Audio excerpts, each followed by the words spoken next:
Next speaker is Dr. Ashok Kumar Yadav, who will be speaking on yoga. Dr. Ashok Kumar Yadav is here. Namaskar. And he is a BCom and MA Yoga, MPhil Yoga and PhD Yoga from Chitrakoot, Madhya Pradesh. He was awarded Yoga UGC NET Yoga at CBSE New Delhi 2017. He has a working experience. He is working as research associate at the Center of Excellence in Mental Health, Department of Psychiatry, Atal Bihari Vajpayee Institute of Medical Sciences, Dr. Ram Manohar Lohia Hospital, New Delhi, since January 21. And I noticed, Dr. Yadav, you also worked in my own institute, National Institute of Tuberculosis and Respiratory Diseases, as a yoga therapist. You have worked as a yoga therapist in research project of yoga and meditation as cognitive enhancement therapy for persons with schizophrenia. You have provided expert yoga services in University of Pittsburgh, Center of Excellence Mental Health Psychiatry. You had also done in CGHS dispensary Chanakyapuri, the wellness clinic which is there under the guidance of Morarji Desai National Institute of Yoga.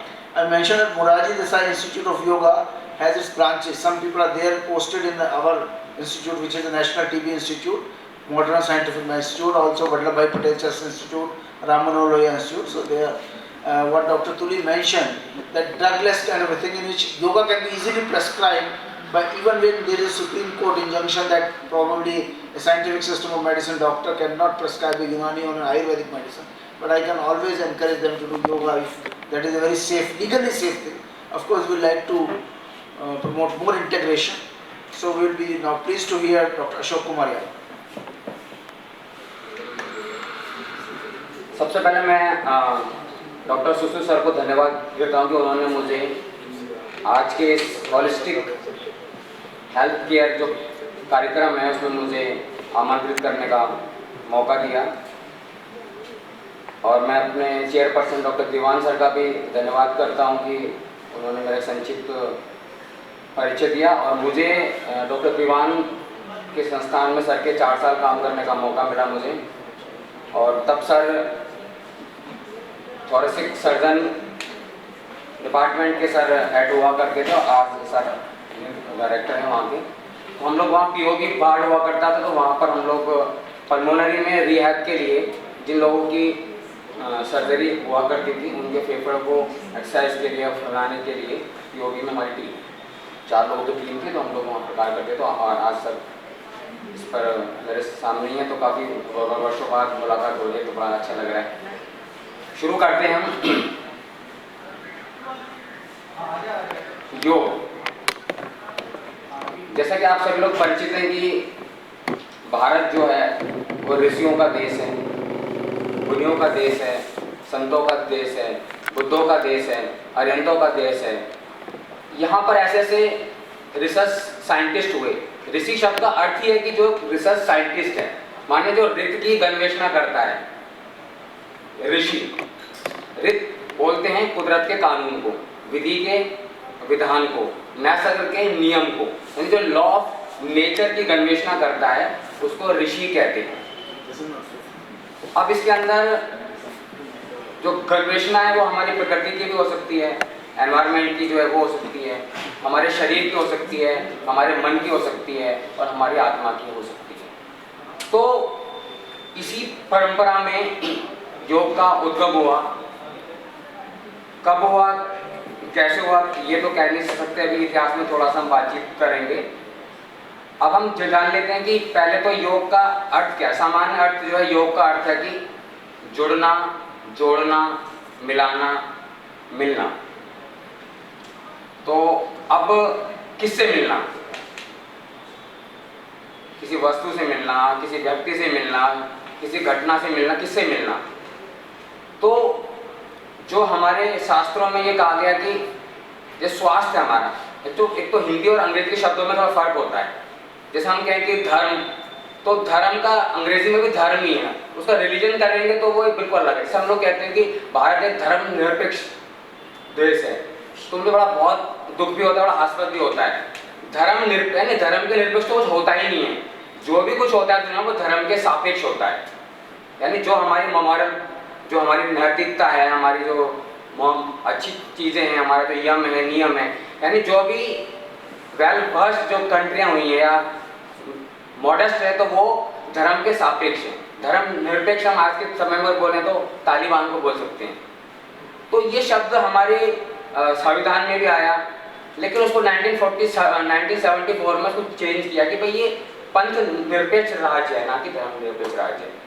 ऐसे दर्शन का जो शब्द है philosophy, no, philosophy एक अलग word है, दर्शन हमारे यहाँ दर्शन ही शब्द है। यानी कि दर्शन का मतलब है अनुभूति, एक्सपीरियंस, अनुभव, जो हमारे अनुभव है। वेद का अर्थ भी है कि हमें वेदना नहीं, हमें जो सेंसेशन या अनुभव हुआ, तो वो हमने उसको दर्शन बोल दिया। जैसे हम बोलते हैं रसगुल्ला खाते देखे, तो अब क्या देखेंगे उसका, क्योंकि रूप रंग आकृति तो नहीं होता कोई, मतलब मानिए हम उसका अनुभव कर रहे हैं। तो योग में भी क्या है कि जो हम स्व में स्थित हो रहे हैं, स्व क्या है, जो हमारा मूल स्वभाव था, यानी अनंत, मैत्री, करुणा, मुदिता, उपेक्षा, ये हमारा स्वभाव हुआ करता था। इसी को ब्रह्म विहार कहा गया, ब्रह्मा को कहा गया तो सृष्टि की उत्पत्ति है। उसका मतलब ही यही है कि हम, ये हमारे स्वभाव थे। अब चूंकि हमारे में एंगर आ गया, हेटेड आ गया, इलविल आ गया, और टिल बर्थ टू एंड है, तो हमको लगता है ऐसा कि ये स्वभाव से ये तो ऐसा तो होता ही नहीं, ऐसा नहीं है। अगर हम नानक को देखें, बुद्ध को देखें, कबीर को देखें, महावीर को देखें, तो वो उनमें ये सारे जो क्वालिटीज थी, तो उनमें इन सब का एक बहुत ही बिल्कुल उनमें इनका कोई जोड़ नहीं था, ये उससे मतलब परे थे। तो हमारे शास्त्रों में कहा गया मन और शरीर का मिलना योग, यानी माइंड एंड बॉडी। शरीर आपको पता ही है कि एटमिक स्ट्रक्चर है हमारा एक, और एक हमारा मन है। इसको हम नाम और रूप, हमारे जो प्राचीन शब्द हैं नाम और रूप, बेसिकली नाम जो होता है वो होता है चित्त, माइंड, कॉन्शियस, और रूप जो ये पंच जो हमारी जो धातुएं हैं, जो हमारे तत्व हैं, उनसे मिलाई शरीर। इसी प्रकार आत्मा और परमात्मा का मिलन योग है। शिव और शक्ति, यानी जो एनर्जी है, एक शव है उसमें एनर्जी निकल गई तो वो द्वैत हो गया। ईड़ा या पिंगला, यानी जो हमारे दो स्वर हैं, ईड़ा और पिंगला, सूर्य स्वर और चंद्र नाड़ी, उसका मिलना योग है। प्रकृति का पुरुष से, जो शांत में यह वर्णन किया गया है कि एक प्रकृति है और एक पुरुष है, उन दोनों का मिलन योग है। और व्यष्टि का समष्टि से मिलना, यानी जो व्यक्ति है उसका कॉस्मिक हीलिंग, मतलब एंटायर यूनिवर्स से मिलना, ये योग है।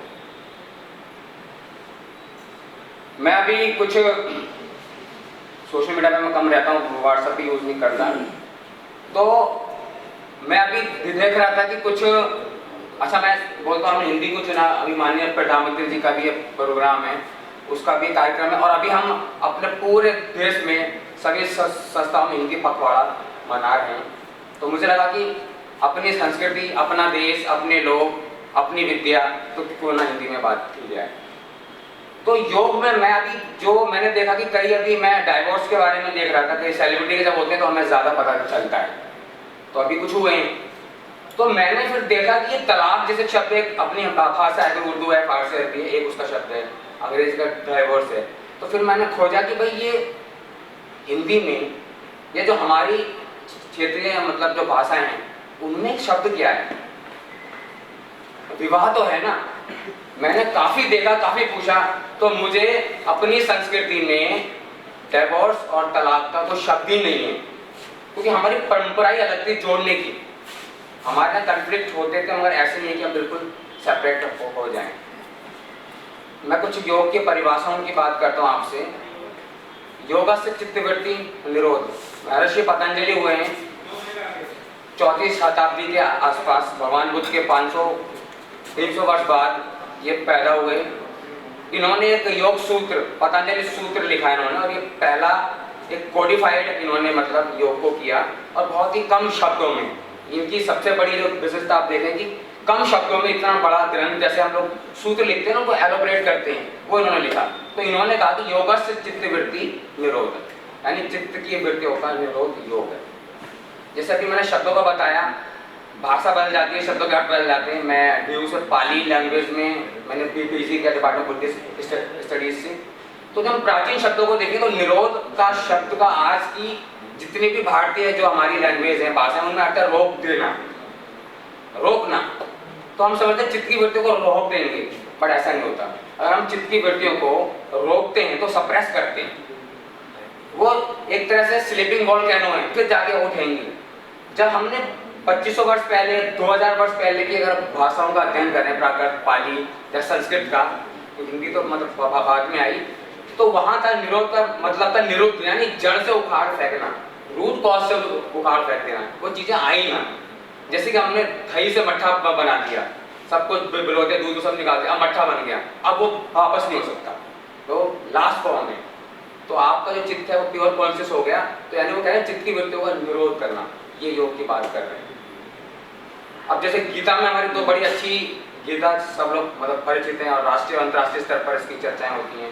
युद्ध स्तर में शांति का इतना बड़ा उदाहरण, वहां पर भगवान श्री कृष्ण कहते हैं योग कर्मशु कौशलम, यानी जो कर्मों की कुशलता है वो योग है। अब कर्म कौन से, कोई मतलब कोई कारपेंटर है, कोई डॉक्टर है, कोई इंजीनियर है, कोई वकील है, वो बेसिकली उसका एक्शन होता है, काम करने का एक्शन है। यहाँ पर गीता में कहा जा रहा है जो हमारे मन के जो एक्शन है, यानी तो मेंटल हमारे जो एक्शंस हैं उनमें कुशलता है, इतनी एफिशिएंसी आए कि हम उनको करते हुए कार्य में भगे नहीं।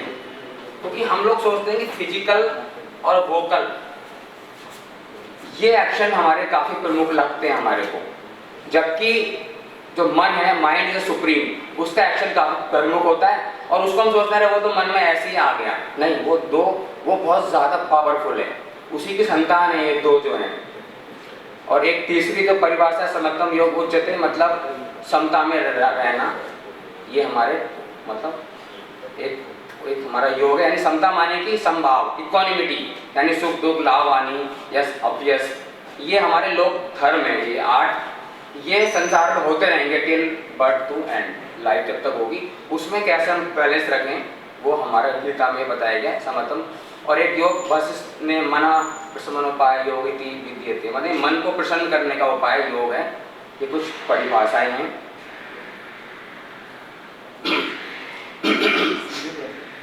आगे चलते हैं योग का इतिहास।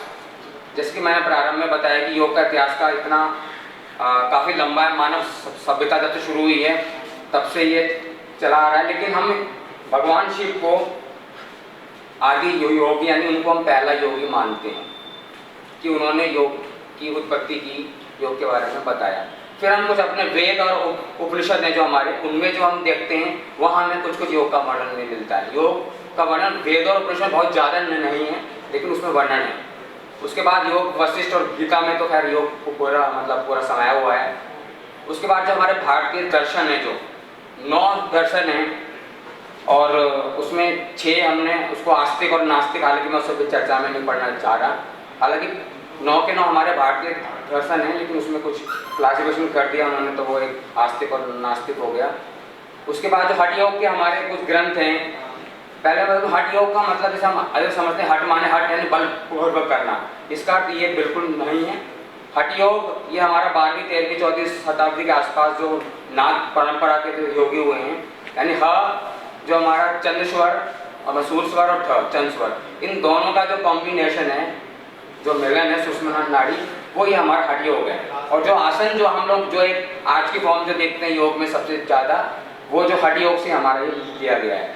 इसके अलावा जो हमारी सिविलाइजेशन में हड़प्पा, मोहनजोदड़ो और सिंधु घाटी की सभ्यताएं, ये काफ़ी खुदाई हुई है इनकी, और उसमें कई इस तरह के स्कल्पचर्स, मूर्तियाँ और कई इस तरह की चीज़ें जो योग में ध्यान करते हुए मिली हैं। तो ये एक एविडेंस है, ये एक हमारा सत्यापन का है कि योग काफ़ी प्राचीन चला आ रहा है। और आज के जो आधुनिक योगी, जैसे महर्षि अरविंद के बारे में भी इससे पिछले सर ने बताया था, महर्षि अपने दयानंद सरस्वती हो गए, स्वामी विवेकानंद हो गए, और अब हमारे मॉडर्न एरा में श्री श्री हैं, रविशंकर जी हैं, और हम महर्षि रामानंद थे पहले, स्वामी रामदेव। तो इस तरह से ये हमारी लंबी परंपरा है योग की।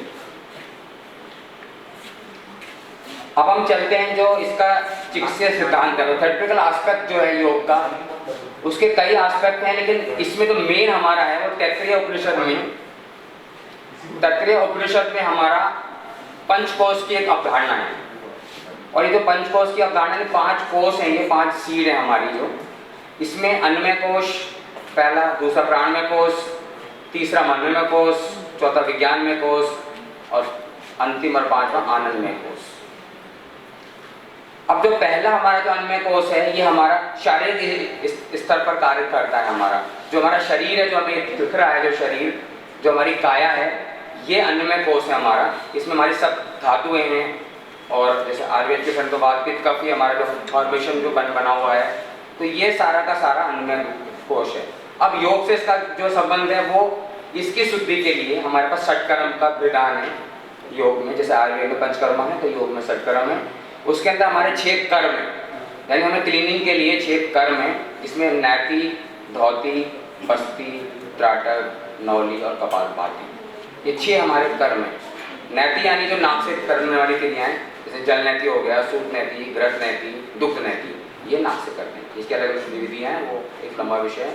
उसके बाद धौती यानी धोना, तो उसमें कई प्रकार की धोतियां हैं, 12-14 प्रकार की। उसमें वमन धोती, पानी से निकाल के साफ करना। वस्त्र धोती, एक वस्त्र होता है, उसको लेना और उसके बाद उसको बाहर निकालना, तो ये क्लीननेस का हुआ है। फिर बस्ती, जो आज का एनिमा जो रूप है, वो बस्ती हो गया। नौली, जो हम नौली अपने पेट को चलाते हैं वहाँ, और ये सारी क्रियाएँ हैं। और आपका त्राटक है, जो हम एक लगातार एक बिंदु पर, किसी सूर्य पर भी जैसे कर सकते हैं, सुबह उठते और शाम को, या किसी कैंडल लाइट्स में, या किसी बिंदु में एकाग्रता के लिए। और हमारा जो आखिरी है कपालभाति, जो कि अधिकतर लोग इसको प्राणायाम समझते हैं, जबकि एक षटकर्म की क्रिया है। या उसके अंदर हम कपाल, हमारा मस्तक से भाती, उसकी चमक के लिए एक अभ्यास होता है। और इसके बाद हमारा फिजिकल जो आसन है, जैसे महर्षि पतंजलि ने भी बताया, स्थिर सुखम आसनम, यानी कि जिस भी स्थिति में सुखपूर्वक, उन्होंने कोई डिफाइन नहीं किया अभी क्या आसन है क्या है, जिस भी स्थिति में हम सुखपूर्वक है वो आसन है। तो ये इसमें कई प्रकार की हमारी फॉर्म है आसन की। कुछ हम ध्यानात्मक आसन है, कुछ बैकवर्ड बैंडिंग है, कुछ फॉरवर्ड बैंडिंग है, कुछ सिटिंग हमारे पोस्चर हैं, कुछ हमारे पेट के बल होते हैं, कुछ हमारे पीठ के बल लेट के होते हैं, कुछ हमारे कल्चरल पोस्चर होते हैं। तो ये कई फॉर्म है आसन की, जो हमें स्वस्थ करते हैं। इसके अपने अपने तरीके हैं और अपने अपने इसका एक नियम है। दूसरा हमारा कोष है प्राणमय कोष। प्राणमय कोष में हमारे श्वसन क्रियाएं, जो हम श्वसन तंत्र है हमारा, उसके लिए, और इससे ज़्यादा आगे बढ़कर प्राण जो हमारा है। प्राणायाम में क्या होता है कि जो सांस है वो एक माध्यम है, वो ब्रीथिंग एक्सरसाइज नहीं है। उससे पहले कुछ ब्रीथिंग एक्सरसाइज हम करते हैं, उसके बाद हम प्राण को समझना, हमारी जो हीलिंग है, हमारी कॉस्मिक हीलिंग, उसको हमें समझना कैसे ये चलता है, कैसे प्रक्रिया होती है। इसमें क्या होता है कि इसमें कई तरह से अनुलोम विलोम है, शीतली, शीतकारी, भ्रामरी, केवली, मूर्छा। तो अलग अलग टाइम में, अलग अलग ईरा में, अलग अलग जरूरतों के हिसाब से ये इनका इन्वेंशन हुआ। इनकी अपनी अपनी विधियाँ हैं, इनके अपने अपने लाभ हैं। इसके बाद आगे चलते हैं मनोमय कोश। मनोमय जैसे हम समझते हैं कि शरीर और प्राण से पर एक मन है, जो कि हमें काफ़ी ड्राइव करता है। हम उसके बहुत ज़्यादा, हम कहते हैं मेरा मन शांत नहीं है, मेरा मन भटक गया है, मेरा मन मतलब परेशान है। तो उसके लिए क्या करें? आपको स्कूल, कॉलेज या किसी प्राइमरी स्कूल से लेकर टिल हमारा हायर एजुकेशन, हमें कभी पता ही नहीं है कि मन है क्या, कैसे करें, क्या करें। तो ये मनोमय कोश की शुद्धि के लिए एक तो त्राटक, जैसे मैंने बताया, उसका अभ्यास करते हैं, और धारणा किसी एक बिंदु पर केंद्रित, और ध्यान का अभ्यास। अब ध्यान में कई सारे ध्यान है, जैसे भावातीत ध्यान है, विपश्यना ध्यान है, कायोत्सर्ग है, प्रेक्षा है। तो ये तरह तरह के ध्यान है, ओम का ध्यान है। लेकिन जो सबसे हमें अगर माना जाए तो सांस पर ध्यान केंद्रित का बताया गया है, क्योंकि सांस एक तो क्या है, ये किसी रिलीजियस में नहीं बनती है। मतलब ऐसे नहीं कि अमेरिका का अलग है, बर्मी का अलग है, पाकिस्तान का अलग है, इजराइल का अलग है, सबका है। कोई मंत्र में किसी को आपत्ति हो सकती है कि नहीं मैं ये नहीं फॉलो करूंगा, मैं वो फॉलो नहीं करूंगा। या किसी रूप रंग आकृति में जो जिसका डिवोटी है, वो कहती नहीं मैं इसका नहीं डिवोटी, मैं दूसरे को, तो वो एक कंट्रोवर्शियल होता है। बट सांस सबका अपना होता है। और एक सांस से बड़ी खास बात होती है कि ये इसका में बहुत ज़्यादा मतलब क्रेविंग और अवर्जन नहीं होता, राग और द्वेष नहीं होता। ठीक है, आ रहा है तो आ रहा है, जा रहा है तो जा रहा है, कोई बात नहीं। एक हमारा ये होता है। और दूसरी सबसे मेन चीज़ होती है, सांस क्या है कि ये जो हम जानते हैं और जो नहीं जानते हैं, और जहाँ में जाना है, मतलब हम अपने से कौन से अनकॉन्शियस तक जाना है, उसके बीच में ब्रिज का काम करता है। और ये लॉ के तहत काम करता है। जैसे कोई व्यक्ति अगर मान लीजिए सांस बिल्कुल एकाग्र है, और सांस बिल्कुल उसको बिल्कुल, और अब उसको एंगर नहीं आ सकता। अगर एंगर आएगा तो वो हाइपर होगा, उसकी हार्ट बीट बढ़ेगी, उसके अंदर बर्निंग सेंसेशन आएंगी, तभी वो हो सकता है। अब कोई व्यक्ति ऐसे शांत बैठा हुआ है, उसको आप पश्चिमोत्तानासन में बैठा दीजिए और वो बैठा हुआ है, तो वो एंगर नहीं, क्योंकि एंगर में अलग बॉडी अलग एटॉमिक स्ट्रक्चर करके आता है। तो वो इसलिए सांस जो है एक ये हमारा काम करता है, जो कि हमें मतलब अज्ञात से ज्ञात की तरफ लेके जाता है। विज्ञान में कोष में हमारा जो एक इंद्रियों का विज्ञान है, जो जैसे आँख का, नाक का, कान का, त्वचा का, जीवा का, तो प्रत्याहार माने कि हम जो हमारे सेंसेस है जो बाहर की तरफ जा रही हैं, उसको विड्रॉल ऑफ सेंसेस यानी अंदर की तरफ कैसे लाएं, तो ये सारा का सारा अभ्यास प्रत्याहार से हमारा ये होता है। और आनंदमय कोष, जैसे मैंने पहले बताया कि इतने डिकेड बीतते हैं, ईरा बीतते हैं, सेंचुरीज भी बीतती हैं, तो शब्दों के अर्थ और उसके कुछ सारे बदल जाते हैं। आज की सारी भाषाओं में आनंद को हम एक स्पिरिचुअल वर्ल्ड का एक शब्द मानते हैं और सुख को हम एक वर्ल्डली लाइफ का, जैसे भौतिक वस्तु का सुख मानते हैं। आज से 2000 साल पहले, 2500 साल पहले, 3000 साल पहले सुख को हम स्पिरिचुअल में मानते थे और आनंद उनको बोलते थे जो कि भौतिक वस्तु पे लिप्त होते हैं। जैसे चार वाक्य अगर हम सिद्धांत का वर्णन करें, जैसे महर्षि पतंजलि ने स्थिर सुखम आश्रम कहा है, तो वहाँ सुख की बात की, स्थिर सुखम आश्रम। भगवान बुद्ध ने निब्बानम परम सुखम कहा है, यानी जो निर्वाण है, परे की अवस्था, वो परम सुख है। तो ये वो शब्द और हेरफेर यानी ये आनंद में आने की आज की में जो हमारा ध्यान और समाधि है उससे हमारे संबंधित है। अब हम चलते हैं अष्टांग योग पर। अष्टांग माने 8 और अष्टांग योग है, अष्टांगिक मार्ग है हमारा ये। अच्छा, ये जो अष्टांगिक मार्ग है, हम ये नहीं स्टेप बाय स्टेप नहीं है। कुछ लोग जैसे हम भगवान बुद्ध का देखा तो 8 अष्टांगिक को मग्गो उन्होंने कहा है, उसमें 8 स्टेप हैं, मतलब 8 उसमें भी वो है लीफ और ये भी, तो ये स्टेप नहीं है। जैसे हम सोचते हैं पहले हम हम पहले यम का नियम का पालन करेंगे, आज की यंगर जनरेशन सोचेगी, तो फिर हम आसन करेंगे, फिर प्राणायाम करेंगे, फिर प्रत्याहार करेंगे, फिर धारणा ध्यान समाधि करेंगे। कुछ कहते हैं सर हम तो ये तो कर नहीं पा रहे हैं। अरे अब आप सोचिए, अब आप एक आसन कर रहे हैं तो आप यम का पालन कर रहे हैं ना, हिंसा नहीं कर रहे हैं ना। तो ये जो 8 के आगे एक साथ चलते हैं, ये ऐसा नहीं कि मैं आज यम का पालन कर लूँगा, फिर आज नहीं करते यम का पालन, मैं चोरी करूँगा, फिर मैं आसन भी करूँगा, मैं फिर प्राणायाम भी करूँगा, मैं आज झूठ बोलूँगा, चुगली करूँगा, फिर उसके बाद मैं पहले ये कर लेता हूँ। ये एक साथ चलते हैं, एक साथ अभ्यास करना होता है। अगर इसका एक साथ अभ्यास नहीं करते तो ये उसका मतलब नींव है। यम और नियम क्या है? किसी भी साधना की नींव है। आप कितने आगे बढ़ जाएं, और कई हम अपनी परंपराओं में, ऋषि परंपराओं में देखते हैं जो इतना उन्होंने साधना की, फिर एक गलती से वो फिर धराशायी हो गए।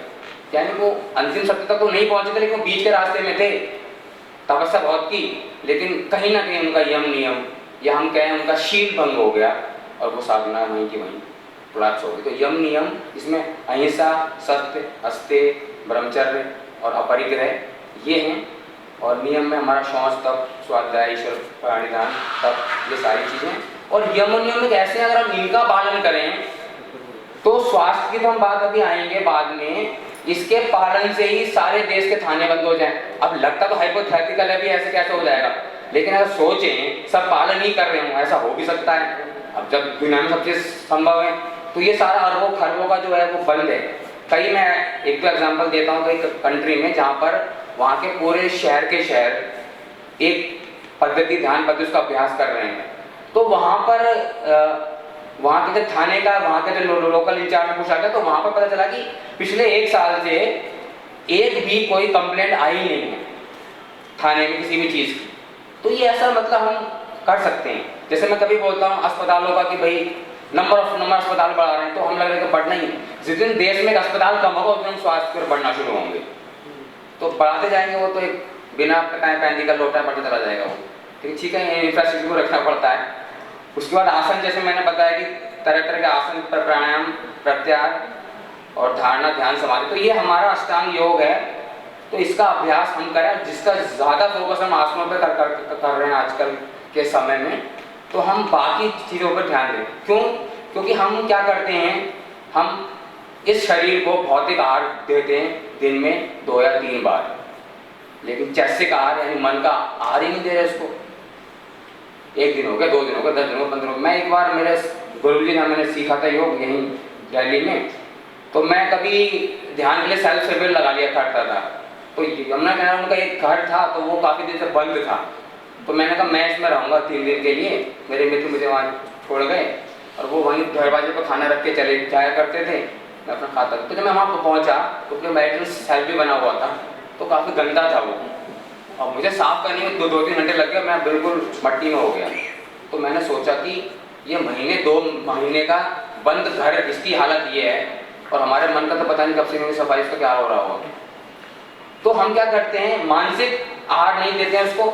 अभी मैं RML में हूँ और मैम भी, हमारी ज्योति मैम भी काफ़ी वर्षों से वहाँ कार्य किया है उन्होंने, अभी वो भी बोलेंगे बाद में। तो वहाँ पर क्या, हम जब कभी आसन पर जब कराते हैं और जब बात आती है ध्यान की, तो 5-10 मिनट जब उनको बिठाते हैं तो कहते हैं नहीं बड़ा ही दिक्कत हो रहा है, सर में दर्द हो रहा है, पैर में दर्द हो रहा है, बैठा नहीं जा रहा, आ रही है, मरा रही।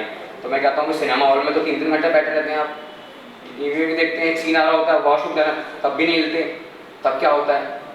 तो उसमें 2 बातें, एक तो वहाँ जो है वहाँ आ गया, हमारे अंदर भी आ गया, आग में आग डालने कुछ नहीं होता, आग में पैन डालते तो एकदम स्पार्क होता है। तो एक तो कहानी हुआ है।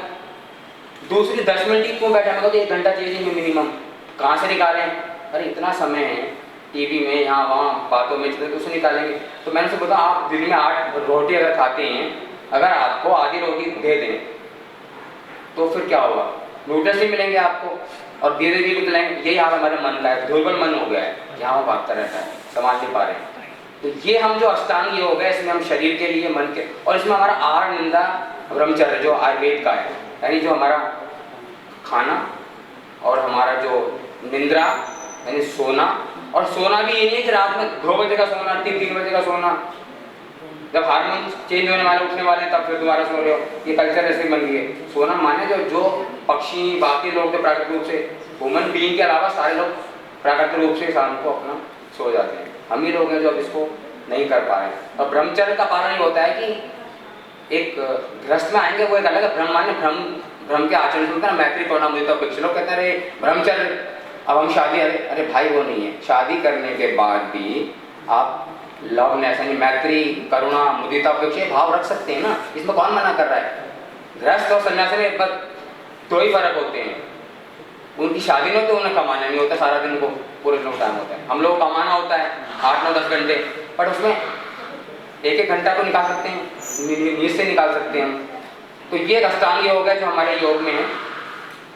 अब इसके बाद हम चलते हैं, मुझे जैसे फॉर्मेट मिला था तो मैंने उसी के प्रकार ये बनाया। योग चिकित्सा का जो स्ट्रेंथ है और सीमाएं हैं, किसी भी चिकित्सा की, किसी भी पद्धतियों की, किसी भी विधा की, स्किल की कुछ स्ट्रेंथ होती है, ताकत होती है, उसका दृढ़ पक्ष होता है, और कुछ सीमाएं होती हैं, यानी वो चीज़ नहीं कर सकता कोई, मतलब हर कलाओं में संपन्न नहीं होता है। तो मैं योग की चिकित्सा, योग में ऐसा कुछ नहीं है जो ना हो, लेकिन जब योग चिकित्सा के रूप में है तो मैं मानता हूँ कि उसके यहाँ लिमिटेशन, उसका कुछ पक्ष है और कुछ लिमिटेशन है। जैसे तो किफायती है, मतलब कोई खर्चा नहीं है इसका, फोकट की तरह बिल्कुल हमारे लोगों ने दी, ऋषियों मुनियों ने, वो अलग बात है। आज एक परंपरा में वो चल रहा है मॉनिटरिंग, एक परंपरा, मुझे प्रधानमंत्री जी का एक वक्तव्य याद आता है, उन्होंने कहा कि एक योग की परंपरा को शुद्ध रूप में आगे उसको रखें कि वो कम से कम चलती रहे, बाकी जैसा चल रहा है वो तो हो रहा है। तो बिल्कुल किफायती है, एक आपको दरी रखनी है और आप खुद अभ्यास सीखने के बाद कर सकते हैं, दुष्प्रभाव कुछ नहीं है इसका। हाँ, अगर आप अपने आप से आज तक तो यूट्यूब और बाकी जो उससे कुछ गलत सीख के कुछ और ये सारी चीज़ें हो जाएं तो वो एक अलग बात है। बाकी तो प्रॉपर तरीके से करेंगे, जो नियम है उसके करेंगे, तो नियमों में नियम होता है कि भाई ऐसे से करेंगे तो यही है, हाइड्रोजन ऑक्सीजन के 2 अणु और 1 अणु मिलेंगे तो पानी बनेगा, तो नियम है। तो और आपने बीज बो दिया तो हम सब कहते हैं कि गन्ने का वो बोया, नीम का तो गन्ना तो वही आएगा, तो कोई रोक सकता उसे। तो हम कैसा अभ्यास कर रहे हैं वो हमारे ऊपर है। अभ्यास गलत कर रहे हैं, किचन में कर रहे हैं, बंद है, वहाँ कपालभाति करे जा रहे हैं, फेफड़ों को तो वहाँ वही मिलने वाला है। तो हवा का ये एनवायरमेंट को हमें देखना होता है।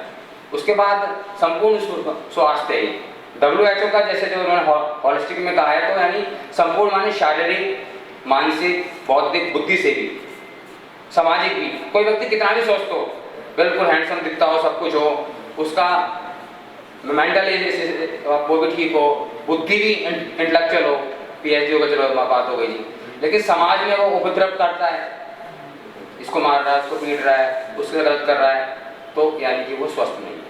और आध्यात्मिक रूप से तो अगर नहीं है, उसके अंदर नैतिक गुण नहीं है, बाकी चीज़ें नहीं है, उसका मन चंचल है, मन विकारों से भरा हुआ है, तो फिर वो स्वास्थ्य की परिधि में सुव्यवस्थित हो ही नहीं सकता। ये हो गया। एक क्या है कि योग चिकित्सा सभी स्थानों पर सुलभ है, सभी स्थानों पर सभी वर्गों के लिए। हम देखते हैं ना कि रिमोट एरिया हैं आज भी, और इवन हमारे यहाँ नहीं, हम कभी कभी देखते हैं बाहर के कंट्री में, चाइना, अरे ये तो संगाई वंगाई। हमें देखना चाहिए चाइना में इतनी ऐसे गांव हैं, ऐसी जगह हैं जहाँ के बच्चे स्कूल में पहाड़ों पर चढ़ चढ़ के 3-3 घंटे तक वहाँ जाते हैं, ट्रांसपोर्ट की सुविधा नहीं है। लाखों करोड़ों की तादाद में ऐसी जगह हैं जहाँ पीने के पानी है, लेकिन हमें वो दिखता है। तो वहाँ भी ऐसा है, अभाव होता है, तो वहाँ भी हेल्थ केयर सिस्टम कम होता है, और तो वहाँ पर नहीं जा सकता तो योग तो उपलब्ध है। इसको तो हवा पानी को तो रोक नहीं सकता, तो वहाँ उपलब्ध है। किसी भी आयु वर्ग में, बच्चे हों, युवा हों, बुजुर्ग हों, महिलाएं, इवन प्रेग्नेंट रहें, हम कहते हैं नहीं कैसे करेंगे, अरे फर्स्ट टाइम से सेकंड टाइम से करेंगे, आप ध्यान कर सकते हैं, प्राणायाम कर सकते हैं, आने वाली जनरेशन के लिए बीज जाएगा उसमें, और कई सारी साइंटिफिक स्टडी हैं जिनमें बड़ा लाभ मिलता है। इसके अलावा हाँ, रोगी एवं देखभाल करता है, नहीं जो रोगी है और जो उसका अटेंडेंट है। मैं जैसे मानसिक डिपार्टमेंट में हूँ, मनोरोग में, वहाँ पर क्या है कि आप देखेंगे कि जो पेशेंट के साथ एक अटेंडेंट होता है, और ये रोग ऐसा है कि ये किसके साथ पेट में दर्द है, चेस्ट में, दूसरे में तो भाई 10-15 में या कभी उनमें भी लंबे होते हैं। अब ये तो एक एपिसोड आया, 3 में फिर आने वाला है, फिर 1 साल बाद आने वाला है, फिर एडमिट करो, उसको साथ में रखो। तो यानी एक व्यक्ति वो और जिसके साथ वाला, दोनों की आय अफेक्ट होती है, बिल्कुल दोनों के दोनों परेशान। और कभी कभी तो हम ऐसा देखते हैं कि वो उनमें भी सिम्टम आने शुरू हो जाते हैं, उनमें भी एंजाइटी है। दोनों इसको क्या करें तो उसको भी मिलेगा लाभ, उसको भी मिलेगा। तो ये इसका एक मजबूत पक्ष है। सीमाओं में वही है कि जो कई जैसे गंभीर इस तरह के रोग हैं या जो जीवन घातक रोग हैं, जिनको पैरालिसिस अटैक हो गया, कार्डियक अरेस्ट है, चेस्ट में इस तरह की दिक्कतें हैं, तो उनमें हमें अपनी जो सहयोगी जो पद्धतियाँ हैं, क्योंकि हमें सबको साथ लेके चलना है, तो उनका लाभ लें। तो उसमें ये कारगर नहीं है, उनकी मदद लें, उसके विशेषज्ञ हैं, उसका हम लाभ लें। एक जैसे अस्थि भंग माने की जो हमारा हड्डी वगैरह टूट जाए, उस केस में सारे जो हमारे एक्सपर्ट लोग हैं हड्डियों के, उन सबका लाभ लें। तो ये कुछ हमारी योग की सीमाएं हैं। समापन से पहले मैं बात करता हूँ जो योग रिसर्च के बारे में। योग में काफ़ी रिसर्च प्री इंडिपेंडेंस से भी, और 19वीं सेंचुरी शुरू हो गई थी लोनावाला केवल गांव में 1930-40 के आसपास से लगातार उसमें अनुसंधान कार्य होते रहे। व्यासा में स्वामी विवेकानंद योग संस्थान में ये कार्य हुए हैं। उसके अलावा वर्तमान में सीसीआर बाबायन ने इतना काम कई वर्षों से कर रहा है, मोरारी देसाई कर रहा है, और हमारे जो जैसे सरकार NIT है, एम्स है, सब RM सब जगह ये अनुसंधान कार्य शुरू हो गए हैं। और इवन जैसे मैं सर थे आयुर्वेद का परंतु हमारे यहाँ भी आयुर्वेद और ये एलोपैथी के मिला के कई पोस्ट कोविड के कई प्रोजेक्ट और रिसर्च ऑन गोइंग हैं, अभी चल रही हैं। ये मैं कुछ प्रोजेक्ट जो हमारे वाले अभी जो हमारे डिपार्टमेंट में जो कंप्लीट हुए हैं, कुछ ऑन गोइंग है, जिनमें मैं भी रहा हूँ पिछले 6-10 साल से। उसमें हमारे DST department science and technology है हमारा एक, इसको अभी माननीय प्रधानमंत्री अभी उसको देख रहे हैं जब से ये नया मंत्रिमंडल का गठन हुआ था।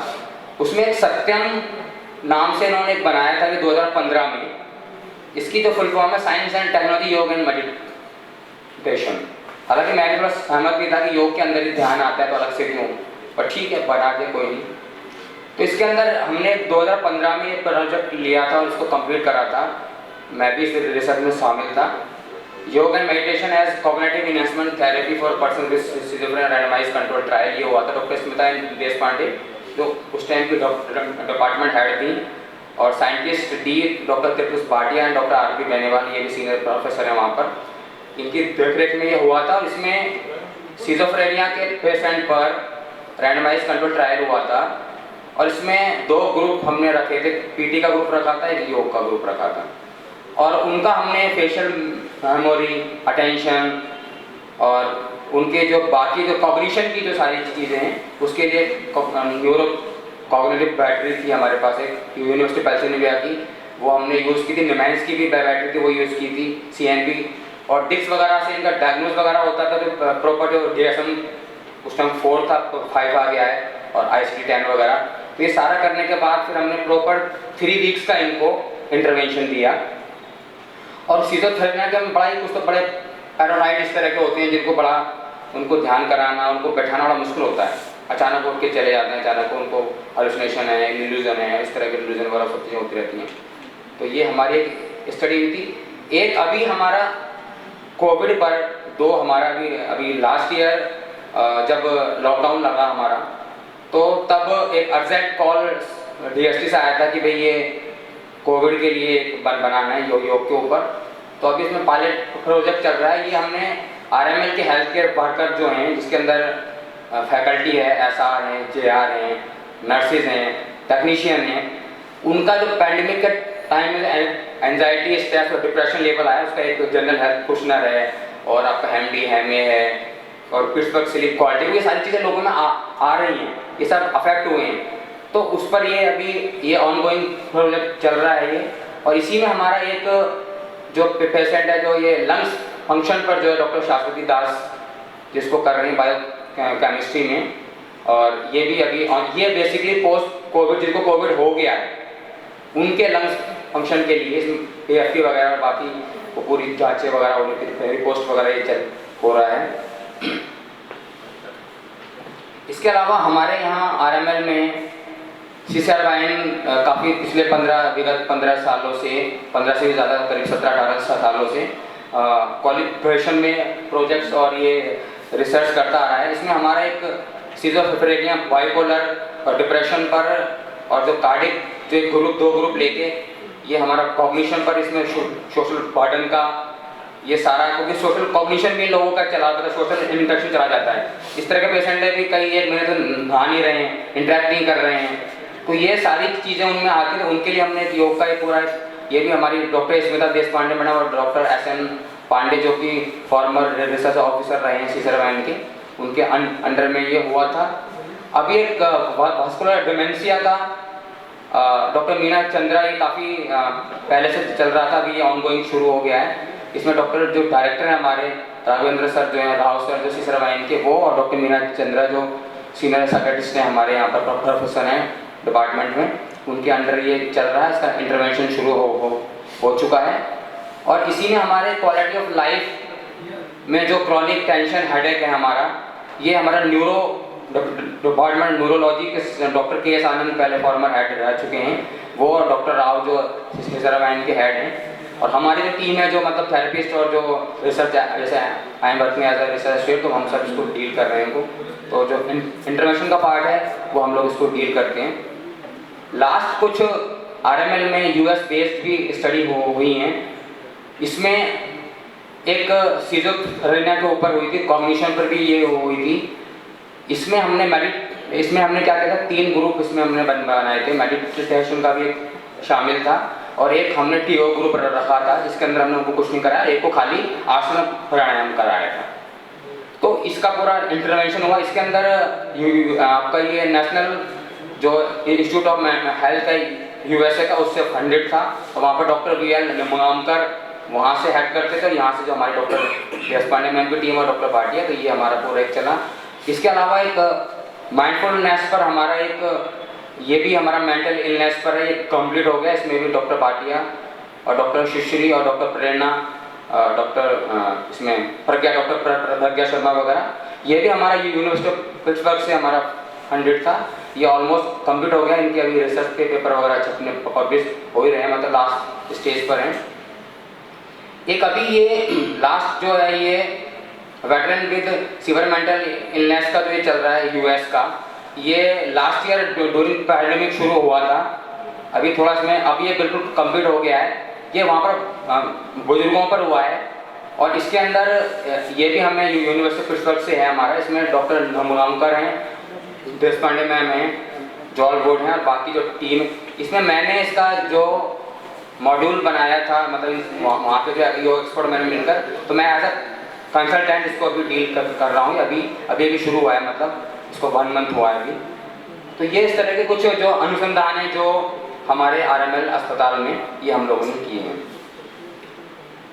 लास्ट जो इंटीग्रल जो हमारा जो ये चिकित्सा पद्धति है, यानी जो जिसमें आयुष का जो हमारा सिस्टम है और जो मॉडर्न मेडिसिन का है, इसको अभी प्रधानमंत्री जी ने जैसे अभी कार्यक्रम के शुरुआत में सर ने भी जो आयुष नोट के बारे में बताया कि हम एक ऐसा जो बनाया समग्र जो आपस में सबका मिलकर, और डॉक्टर अपने महाजन सर ने वैसे बताया कि जो डायग्नोस का है वो तो सबके लिए है, अगर कोई आयुर्वेद वाला है, यूनानी वाला है, होम्योपैथी वाला है, तो एटलीस्ट जो डायग्नोस के टूल हैं उनका लाभ लें। उसके अलावा हम पेशेंट पर छोड़ दें वो किस पैथी में काम करना चाहता है, किस पैथी में इलाज कराना चाहता है, तो ये समग्रता हम एक साथ लेकर चलेंगे। तो ये एक श्लोक है हमारा योग में, जिसका मतलब ये है कि हम सब साथ लेकर कार्य करें, हमारे मन साथ लेकर वो करें, तो ये इस पद्धति में हम साथ लेकर चलें।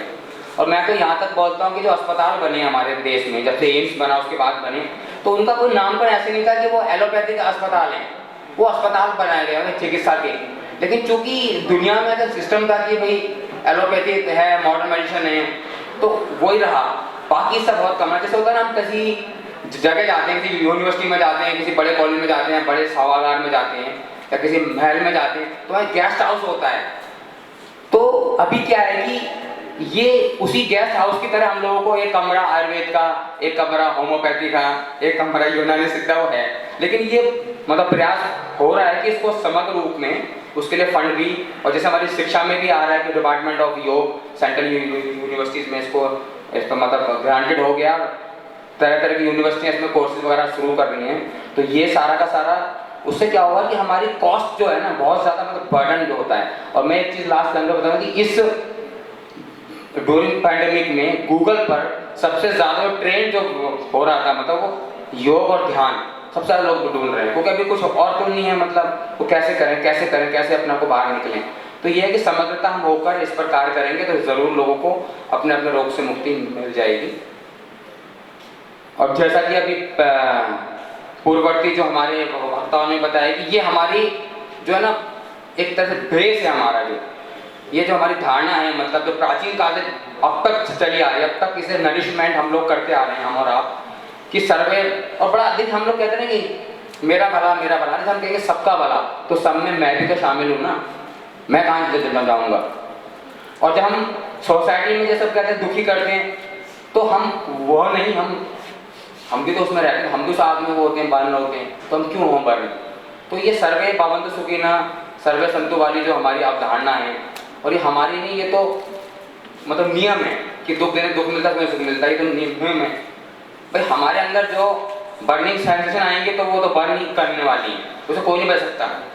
कोई ईश्वर, कोई गॉड, कोई अल्लाह मियाँ, कोई बुद्ध, महावीर, नानक, कितना भी शक्तिशाली क्यों ना हो, अगर हमने आग लगा ली है तो आग का तो काम ही यही है, उसका धर्म ही यही है। हम कहीं नहीं वो बचाए, नहीं भाई, वो उन्होंने इतना बताया कि मैंने इस पर हाथ रखा, मैंने बचा था, आप भी बच सकते हो। लेकिन आग अपना धर्म नहीं छोड़ सकती, अच्छी शांति अपना धर्म नहीं छोड़ सकती, वो तो वही कार्य करेगी। आप शांति है फिर तो आप शांति रहेंगे। तो ये हमारी जो सुख की भावना है, इस पर मैं अपना समापन करता हूँ। बहुत बहुत धन्यवाद, आपने मुझे बड़ी प्यार सुना। धन्यवाद।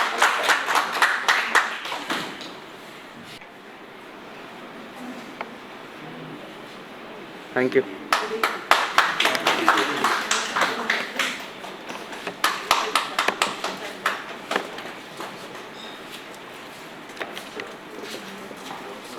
डॉक्टर अशोक यादव।